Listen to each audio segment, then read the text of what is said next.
Hello engineers, फिल्मों में तो आपने सुना ही होगा दिल में छेद, बट क्या कभी सोचा है एज एन इंजीनियर इसका एक्चुअल मैकेनिज्म क्या है? व्हाट्स द रियल फंडा? चलो आज इसको डिकोड करते हैं अपनी स्टाइल में। देखो, अपना हार्ट एक ब्रिलियंट ड्यूअल पंप सिस्टम है। इसके 4 चैम्बर्स हैं। मोटा मोटा समझो, लेफ्ट साइड यहाँ आता है प्योर ऑक्सीजनेटेड ब्लड। ये हाई प्रेशर पंप है जो पूरी बॉडी को ब्लड सप्लाई करता है। राइट साइड यहाँ रहता है इम्प्योर यानी कि डीऑक्सीजनेटेड ब्लड। ये लो प्रेशर पंप है जो ब्लड को साफ होने के लिए सिर्फ लंग्स में भेजता है। इन दोनों साइड्स के बीच एक दीवार होती है जिसे कहते हैं सेप्टम, और होल इन दी हार्ट का मतलब है इसी सेप्टम में एक ओपनिंग। मेडिकली इसे ASD कहा जाता है या VSD यानी कि एट्रियल सेप्टल डिफेक्ट या फिर वेंट्रिकुलर सेप्टल डिफेक्ट।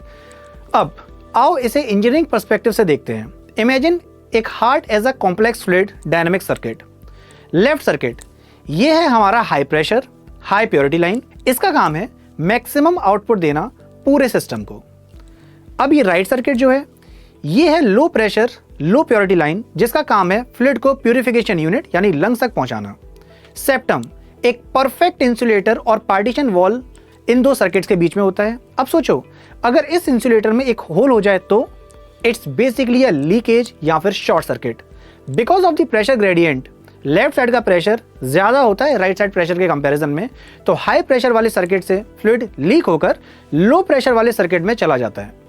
इस प्रोसेस को कहते हैं शंटिंग। इससे 2 मेजर प्रॉब्लम्स होती हैं। सबसे पहली है मिक्सिंग यानी कि प्योर और इम्प्योर ब्लड का मिक्सर हो जाना, जिससे बॉडी को उतनी ऑक्सीजन नहीं मिल पाती। दूसरा इशू है ओवरलोडिंग। लो प्रेशर वाला पंप पर एक्स्ट्रा फ्लूइड का लोड आ जाता है, जिससे इसलिए वो डिजाइन नहीं है।